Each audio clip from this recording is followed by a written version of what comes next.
पश्चिम बंगाल की पूरी सियासत आजकल एक पेन ड्राइव के इर्द गिर्द घूम रही है। जी हाँ, एक ऐसा दावा जिसने केंद्र और राज्य सरकार को बिल्कुल आमने सामने ला खड़ा किया है। तो चलिए आज इसी राजनीतिक टकराव की परतें खोलते हैं, जो एक मामूली सी लगने वाली छापेमारी से शुरू हुआ और अब देश की सबसे बड़ी राजनीतिक बहसों में से एक बन गया है। और इस पूरे हंगामे की जड़ है ये बयान पश्चिम बंगाल की मुख्यमंत्री ममता बनर्जी का ये सीधा और कह सकते हैं विस्फोटक आरोप सीधे सीधे केंद्रीय गृह मंत्री अमित शाह पर है। लेकिन सवाल ये उठता है कि आखिर इस राजनीतिक टकराव की नौबत आई ही क्यों? तो इस पूरे टकराव की कहानी शुरू होती है एक केंद्रीय एजेंसी की रेड से। एक ऐसी रेड जिसने कोलकाता से लेकर दिल्ली तक की सियासत में हलचल मचा दी। हुआ ये कि एनफोर्समेंट डायरेक्टरेट यानी ईडी ने मनी लॉन्ड्रिंग की एक जांच के सिलसिले में कोलकाता में कई जगहों पर छापे मारे। लेकिन इन सब में जो सबसे अहम निशाना थी वो थी आईपैक।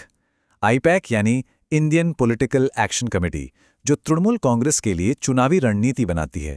अब सवाल उठता है कि ये आईपैक आखिर है क्या? देखिए, आईपैक भारत की एक बहुत ही जानी मानी पॉलिटिकल कंसल्टेंसी फर्म है। इसकी स्थापना में कभी चुनावी रणनीतिकार प्रशांत किशोर भी शामिल थे। ये फर्म पार्टियों के लिए चुनावी कैंपेन से लेकर डेटा एनालिसिस तक, मतलब पूरा इलेक्शन मैनेजमेंट का काम संभालती है। आईपैक के असर का अंदाजा आप इसी बात से लगा सकते हैं कि इसने 2014 में बीजेपी से लेकर कांग्रेस, आम आदमी पार्टी और डीएमके जैसी कई बड़ी पार्टियों के लिए काम किया है। और शायद यही वजह है कि इसके दफ्तर पर हुई छापेमारी ने इतना बड़ा राजनीतिक मोड़ ले लिया। ईडी की इस कार्रवाई के जवाब में मुख्यमंत्री ममता बनर्जी ने एक ऐसा पलटवार किया जिसने पूरे मामले को एक नया ही एंगल दे दिया, और वो था पेन ड्राइव का दावा। मुख्यमंत्री का आरोप है कि उनके पास एक पेन ड्राइव है जिसमें कोयला तस्करी घोटाले से जुड़े बहुत अहम सबूत हैं। उनका दावा यह है कि इस कथित घोटाले का पैसा कई नेताओं से होता हुआ सीधा केंद्रीय गृह मंत्री अमित शाह तक पहुंचा। ये एक बहुत ही गंभीर आरोप है। तो अब इस मामले में दो अलग अलग पक्ष और दो बिल्कुल उलट कहानियां हमारे सामने हैं। एक तरफ तृणमूल कांग्रेस के आरोप हैं, तो दूसरी तरफ ईडी अपनी दलीलें दे रही है। टीएमसी का साफ साफ कहना है कि ये रेड चुनाव से ठीक पहले उनकी रणनीति चुराने के लिए एक राजनीतिक साजिश है। वहीं ईडी का तर्क है कि उसकी कार्रवाई का राजनीति से कोई लेना देना नहीं है, ये तो मनी लॉन्ड्रिंग की एक पहले से चल रही जांच का ही हिस्सा है।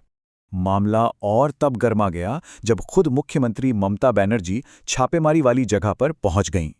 ईडी ने आरोप लगाया कि वहां जांच में बाधा डाली गई और अधिकारियों से फाइल, लैपटॉप और फोन जैसे अहम सबूत छीन लिए गए, जिससे पूरी जांच पर असर पड़ा। इसके बाद तो ये पूरे लड़ाई कानूनी मैदान में पहुंच गई। कोलकाता पुलिस ने ईडी के खिलाफ ही चुनावी दस्तावेजों की चोरी का आरोप लगाते हुए एफआईआर दर्ज कर दी। तो जवाब में ईडी भी कलकत्ता हाईकोर्ट पहुंच गई और पूरे मामले की सीबीआई जांच की मांग कर दी। लेकिन आपको बता दें कि पश्चिम बंगाल में राज्य सरकार और केंद्रीय एजेंसियों के बीच टकराव का ये कोई पहला मामला नहीं है। इसका एक लंबा और काफी विवादित इतिहास रहा है। अगर हम पिछले कुछ सालों का पैटर्न देखें तो पॉन्जी घोटाले से लेकर नारद स्टिंग केस और कोयला तस्करी मामले तक टीएमसी सरकार और केंद्रीय एजेंसियों के बीच सीधी भिड़ंत कई बार हो चुकी है।